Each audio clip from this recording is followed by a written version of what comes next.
नमस्कार दोस्तों, मैं अनूप सिंह आज विशेष के इस अंक में आपका बहुत बहुत स्वागत करता हूं। आज हम बात करेंगे बाबा साहब भीमराव अंबेडकर पर।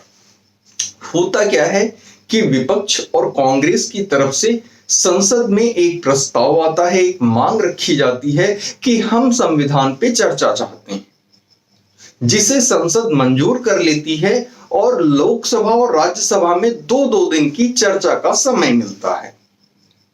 लोकसभा में भी और राज्यसभा में भी पक्ष और प्रतिपक्ष दोनों ही तरफ से बहुत से नेताओं को बोलने का मौका मिलता है। दोनों ही साइड के नेता बोलते हैं। बात राज्यसभा की करते हैं, जहां पे अमित शाह को जब बोलने का मौका मिलता है, अमित शाह बोलते हैं, तो उनका भाषण 1 घंटे से ज्यादा का होता है। संविधान पर चर्चा हो, संविधान की बात हो और बाबा साहब भीमराव अंबेडकर का नाम ना आए, ऐसा संभव नहीं है। संविधान और बाबा साहब भीमराव अंबेडकर के बीच का रिश्ता अटूट है, शाश्वत है। जब तक भारत का संविधान है तब तक बाबा साहब अंबेडकर का नाम उसके साथ जुड़ा हुआ है। तो अमित शाह भी अपने भाषण में कई बार अंबेडकर साहब का नाम लेते हैं। अब होता क्या है कि उस भाषण में से 11 सेकेंड, नोट करिएगा, सिर्फ 11 सेकेंड की एक क्लिप कट करके उसे वायरल कर दिया जाता है आउट ऑफ कंटेक्स्ट, और ये प्रोपेगेट किया जाता है, ये मिथ्या प्रचार फैलाया जाता है कि अमित शाह ने बाबा साहब भीमराव अंबेडकर का अपमान किया है। एक कोशिश जब 2024 के लोकसभा चुनाव हो रहे थे तो उसमें बिल्कुल इसी तरीके का एक प्रयास, एक कोशिश जो है होती है कि अमित शाह के भाषण में से एक बहुत ही छोटा सा अंश कट करके उसे वायरल किया जाता है और यह कहा जाता है अमित शाह जो है आरक्षण के खिलाफ है, जो पूर्णतया गलत होता है। वही कोशिश इस बार भी हुई। जब सदन में वो बात कर रहे थे तब ना तो श्रोताओं ने, टीवी देखने वालों ने, जो मोबाइल पे देख रहे थे, इंटरनेट पे देख रहे थे, लैपटॉप पे देख रहे थे, क्योंकि ऐसी कोई बात थी ही नहीं। किसके दिमाग में भी विचार आया कि इतना छोटा सा क्लिप कट करके अगर जो वायरल करते हैं और इसको इस तरीके से इस बात से जोड़ते हैं कि बाबा साहब अंबेडकर का अपमान हो गया है। अब जितनी भी विपक्षी पार्टियां हैं वो सारी एकजुट हो जाती हैं और बीजेपी पे हमलावर हो जाती हैं, अमित शाह पे हमलावर हो जाती हैं। लोकसभा और राज्यसभा में सारे कार्य को जो है, सारे कार्य में अवरोध उत्पन्न कर देती हैं।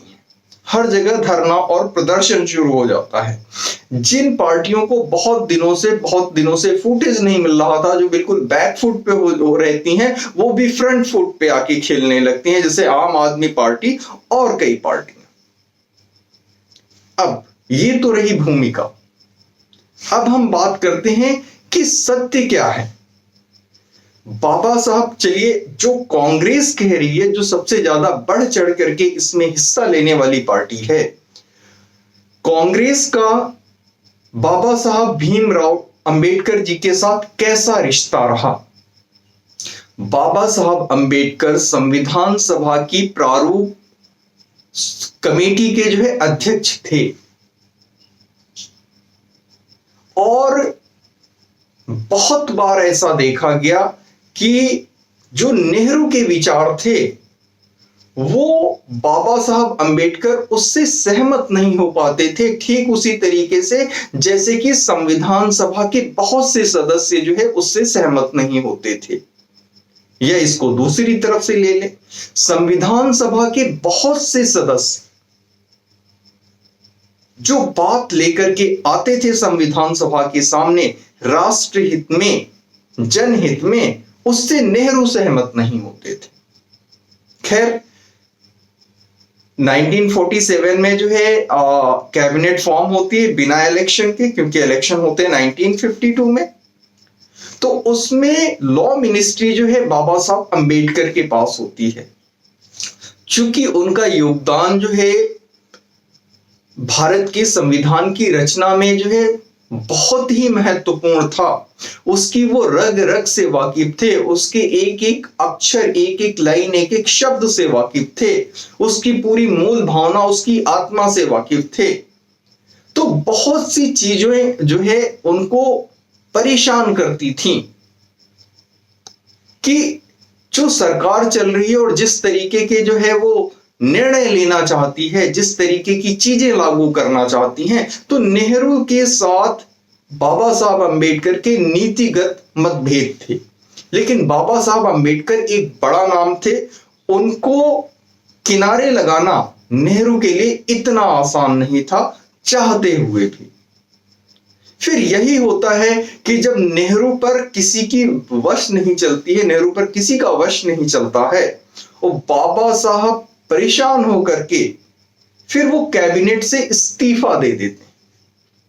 जब उनसे पूछा जाता है इसका कारण, तो वो कहते हैं हमें धारा 370 जो लाई जा रही है कश्मीर को लेकर के, इस पे ये मुझे बिल्कुल ही देश के अहित में लग रही है, देश के खिलाफ लग रही है, मैं इसका साथ नहीं दे सकता। फिर दूसरी बात, जिस तरीके की विदेश नीति को फॉलो किया जा रहा है देश में, ये भी राष्ट्र हित में नहीं है, राष्ट्र के दूरगामी हित में नहीं है। फिर तीसरी बात कही जा रही है कि जो सरकार का रुख है शेड्यूल्ड कास्ट और शेड्यूल्ड ट्राइब की तरफ, उससे भी मैं आहत हूं, वो भी मुझे पसंद नहीं है। और 1947 में कैबिनेट में शामिल हुए बाबा साहब भीमराव अंबेडकर 1948 में इस्तीफा दे देते हैं। अब वो क्या करते, तो उसके बाद वो अपनी छोटी मोटी पार्टीज फॉर्म करते हैं, उसको बड़ा करने की कोशिश करते हैं, लेकिन बहुत ज्यादा सफलता उनको नहीं मिल रही होती। तो उन्होंने जो है Republican party of India form की, और बाद में उनके पुत्र हुए और उनके पुत्र के 2 पुत्र हुए, वो उसी को साथ लेकर के चले, या दूसरी पार्टी फॉर्म की, जैसे बहुजन समाज अघाड़ी, वंचित बहुजन अघाड़ी करके उन्होंने एक पार्टी फॉर्म की। खैर, इस पे हम बाद में आते हैं, अभी हम बात कर रहे थे। तो ये कांग्रेस का बाबा साहब भीमराव अंबेडकर जी के साथ रिश्ता था। कितना सम्मान दिया कांग्रेस ने या नेहरू जी ने बाबा साहब भीमराव अंबेडकर को। अच्छा, जो उन्होंने पार्टी फॉर्म की, जब उससे वो इलेक्शन लड़ना चाहते थे, इलेक्शन कंटेस्ट कर रहे थे, तो कांग्रेस में ये रंच मात्र का भी सम्मान होता, तो वो उनके समर्थन में कार्य करती, एटलीस्ट उनके अगेंस्ट अपना कैंडिडेट खड़ा ना करती। लेकिन कांग्रेस की तरफ से हर वह मुमकिन कोशिश की गई कि किसी भी तरीके से हो बाबा साहब अंबेडकर को हराना है, और बाबा साहब अंबेडकर चुनावों में हार जाते हैं। फिर उसके बाद आती है कि बाबा साहब अंबेडकर को यथोचित सम्मान मिले, उनकी मृत्यु के बाद उनका समाधि स्थल बने, तो उसके लिए भी कांग्रेस जगह नहीं देती है।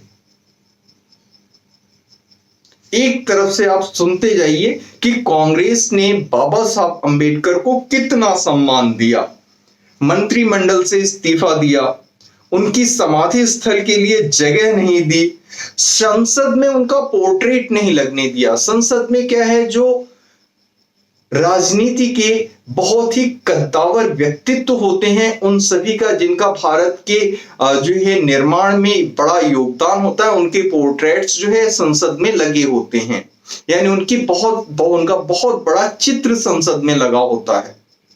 अंबेडकर साहब का बड़ा चित्र भी जो है संसद में कांग्रेस ने नहीं लगने दिया, यानी उनके कद को, उनके योगदान को इतना छोटा किया।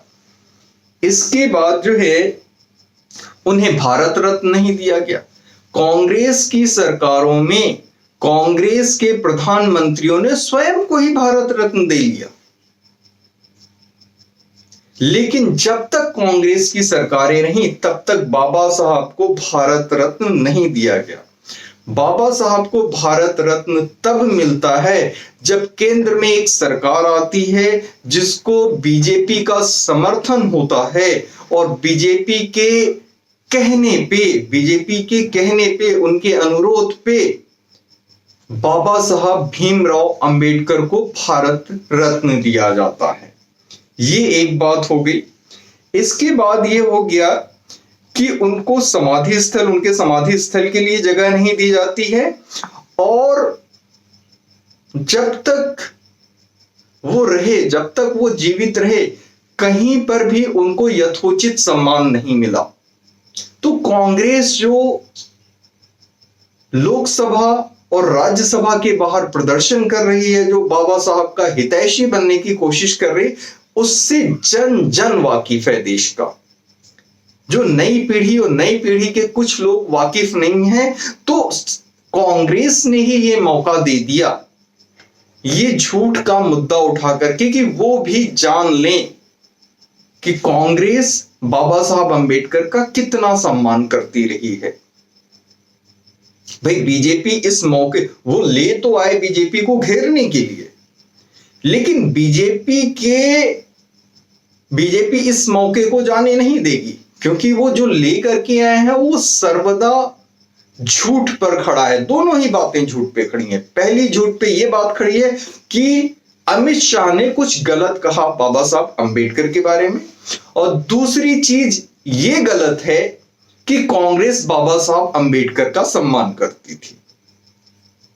तो अब इस पे बृहद जो है बात होगी, इसका बृहद विश्लेषण होगा और बहुत सी चीजें बाहर निकल के आएंगी और यह कुछ दूर तक जाएगा मामला, और अंततः नुकसान उसी का होगा जिसने झूठ फैलाने की कोशिश की। जिसने झूठ फैलाने की कोशिश की, अंततः नुकसान उसी का होगा। भाई जिस समय देश को आजादी मिली उस समय भारत में जो बड़े राजनीतिक चेहरे थे वो कौन थे? सुभाष चंद्र बोस। बहुत से लोगों का मानना था अगर जो भारत के प्रधानमंत्री इनमें से कोई एक बने होते तो आज भारत का जो है वर्तमान कुछ और होता। भारत का वर्तमान कुछ और होता। इसमें से सरदार वल्लभ भाई पटेल जी, सुभाष चंद्र बोस जी, श्यामा प्रसाद मुखर्जी जी और जो है बाबा साहब भीमराव अंबेडकर। जरा आप सोच के देखिएगा, जो चार नाम गिनाए गए इनमें से यदि कोई भारत का प्रथम प्रधानमंत्री होता तो भारत की तस्वीर आज बिल्कुल ही अलग होती। जो चार नाम मैंने गिनाए, सुभाष चंद्र बोस और सरदार वल्लभ भाई पटेल, इनकी मृत्यु तो देश के पहले चुनाव से पहले ही हो गई और संदिग्ध परिस्थितियों में हुई।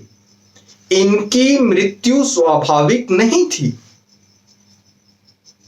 न सुभाष चंद्र बोस की मृत्यु स्वाभाविक थी, न जो है पूरी तरीके से सरदार वल्लभ भाई पटेल जी की मृत्यु स्वाभाविक थी। और उसके बाद जो है श्यामा प्रसाद मुखर्जी जी की मृत्यु भी स्वाभाविक नहीं थी, जो इस चीज का विरोध करने के लिए जम्मू एंड कश्मीर जा रहे थे कि देश में जो धारा 370 का प्रावधान पंडित जवाहरलाल नेहरू लेकर के आए थे, जिसके तहत ये था कि जम्मू कश्मीर का अलग संविधान होगा, भारत से अलग। समझें आप, जम्मू कश्मीर का भारत से अलग संविधान होगा और जो हमारा तिरंगा निशान है, जम्मू कश्मीर का निशान भी अलग होगा। इस चीज के विरोध में, इस चीज के बाबा साहब अंबेडकर भी इसके अगेंस्ट थे पूरी तरीके से, और श्यामा प्रसाद मुखर्जी भी अगेंस्ट थे। तो इसका विरोध करने के लिए वो जम्मू कश्मीर गए कि भारत में दो निशान, दो विधान, दो संविधान नहीं चलेंगे। और वहां पे उनकी भी संदिग्ध परिस्थितियों में मौत हो जाती है। और बाबा साहब अंबेडकर भी ज्यादा दिन तक जीवित नहीं रहते। एक हमारे नेता की और भी संदिग्ध परिस्थितियों में मौत हुई थी, जो 2 साल से कम का कार्यकाल था जिनका प्रधानमंत्री के रूप में, और जिन्होंने 1965 में पाकिस्तान को हराया था युद्ध में, लाल बहादुर शास्त्री जी। सिर्फ 2 साल से कम का कार्यकाल था उनका। वो भी उन्होंने कार्यकाल तब संभाला था जब 1962 में भारत ने चीन से युद्ध में हार का मुंह देखा था। लाल बहादुर शास्त्री साहब की भी विदेश में, ताशकंद में, उज्बेकिस्तान में, उस समय रशिया में, यूएसएसआर में संदिग्ध परिस्थितियों में ही मौत होती है। खैर, हम बात कर रहे थे बाबा साहब भीमराव अंबेडकर पे। तो हमने ये देखा अभी क्या है कि बाबा साहब भीमराव अंबेडकर, बीजेपी का कहना यह है कि हमने बाबा साहब के 5 तीर्थ बनाए हैं। मऊ, जहां पे उनका जन्म हुआ था, फिर लंदन में बनाया जहां पे वो रहे थे, पढ़े थे, नागपुर में बनाया, दिल्ली में बनाया, और चौथी चीज ये है कि उनका एक जगह और बनाया गया जहां पे उनका परिनिर्वाण हुआ था, वहां पे भी। तो उन्होंने बाबा साहब अंबेडकर के चैत्य भूमि, बाबा साहब वहां पे उनके जो है उनके पुत्र का भी वहीं पे जो है उनको जो है अंतिम सम्मान दिया गया था उनकी मृत्यु के बाद। तो ऐसे 5 जगहों पे बाबा साहब भीमराव अंबेडकर की का मेमोरियल बनाया गया है, जो कि सारा का सारा जो है बीजेपी या कांग्रेस के द्वारा नहीं बनाया गया।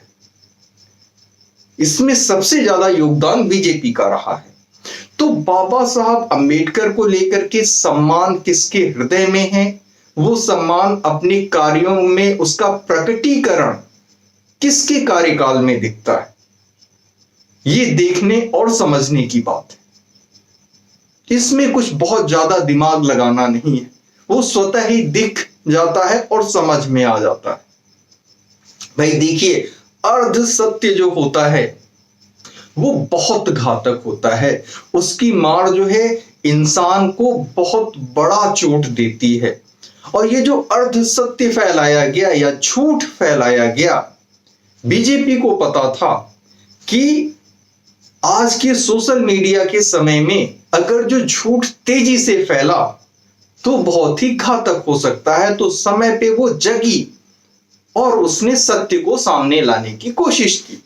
ये चूक उससे 2024 के लोकसभा चुनावों में हुई थी, जब राहुल गांधी कह रहे थे संविधान खतरे में, आरक्षण खतरे में, लोकतंत्र खतरे में। तो बीजेपी को लगा कि सारी जनता इस चीज को भली भांति समझती है कि ये इनका अनर्गल और झूठा प्रलाप है। तो इस पे जनता जो है उसको, जनता को पता है, तो जनता पे इसका असर नहीं होगा। वहां पे वो चूक गए और उनको नुकसान उठाना पड़ा 2024 के लोकसभा चुनाव में। जो उनकी अपेक्षा थी उतनी सीट्स उनकी नहीं आती। तो बाबा साहब अंबेडकर देश की धरोहर हैं। और एक बात और है जो अलग करती है बीजेपी और कांग्रेस को। बीजेपी चाहती है देश में इतने नायक हों, इतने रोल मॉडल हों, हर क्षेत्र हर वर्ग से रोल मॉडल हों कि हमारी आने वाली भावी पीढ़ियां उनको देख देख करके अपने जीवन को संवार सकें, वैसा बना सकें।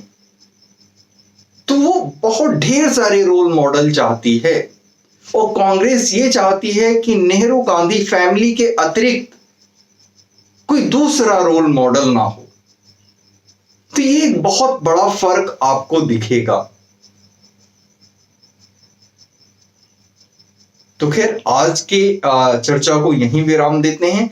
मिलते हैं फिर अगले अंक में। तब तक के लिए धन्यवाद। और कृपया अपने कमेंट अवश्य दें इस विषय पे। चैनल को लाइक करें, सब्सक्राइब करें, शेयर करें। वीडियो मैं यूट्यूब पे नया हूं तो कृपया चैनल को सब्सक्राइब अवश्य करें। धन्यवाद।